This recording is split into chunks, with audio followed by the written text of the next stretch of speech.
vanilla ফ্লেভাৰৰ আৰু এই কেকটো কিন্তু বনাইছোঁ যেতিয়া মই কাষ্টমাইজ আছিলে গোটেইখিনি কেক কাষ্টমাইজে কৰি দিছোঁ মানে কৰিছে আৰু ভণ্টিজনীয়ে ফোন কৰি কৈছে কেনেকৈ বনাব লাগিব কি বনাব লাগিব ৰাতি মানে 12 তাৰিখে ৰাতি 11টা বাজি গ'ল মানে এই কেকৰ কথাটো পাতোতে মানে এনেকুৱা অৱস্থা হৈছে তাৰপিছত মোক বুজাই আছে এনেকৈ বনাবা তাৰপিছত মই কেকটো ৰেডি কৰি ৰাতি মই কি কৰিলোঁ সোনকালে ৰেডি কৰিলোঁ আৰু এই কেকটো মই দিছিলোঁ 13 তাৰিখে আৰু 13 তাৰিখে মানে কি কৈছিলে 13 তাৰিখে 4টা বজাত নিব তাৰপিছত মইতো ক্ৰাম কোটিং কৰি ডিজাইন মানে খালি ফ্লাৱাৰখিনি বনোৱা নাছিলোঁ আৰু নামখিনি লিখা নাছিলোঁ যিটো দিছিলে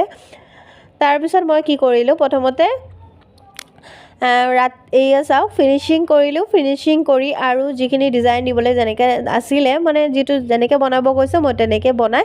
মই ফ্ৰিজত থৈ দিছোঁ তাৰপিছত এয়া চাওক ফাইনেল যেতিয়া মই ডেক'ৰেশ্যনখিনি কৰিছিলোঁ ফ্লাৱাৰখিনি বনালোঁ তেতিয়া ভিডিঅ' কৰিব পৰা নাই কিয়নো মোৰ মোবাইলটো নাছিলে মোৰ হাতত নাছিলে আৰু মই এই মোবাইলটো পাহৰিলোঁ মানে অফিচত পাহৰি থৈ আহি গ'লোঁ তাৰপিছত আকৌ মানে বাইদেৱে লৈ আহিছিলে মোৰ মোবাইলটো তাৰপিছত এইখিনি ভিডিঅ' বনালোঁ আৰু আপোনালোকৰ কেনেকুৱা লাগিছে ফাইনেল লুকটো আপোনালোকে কমেণ্ট বক্সত জনাব আৰু বাই বাই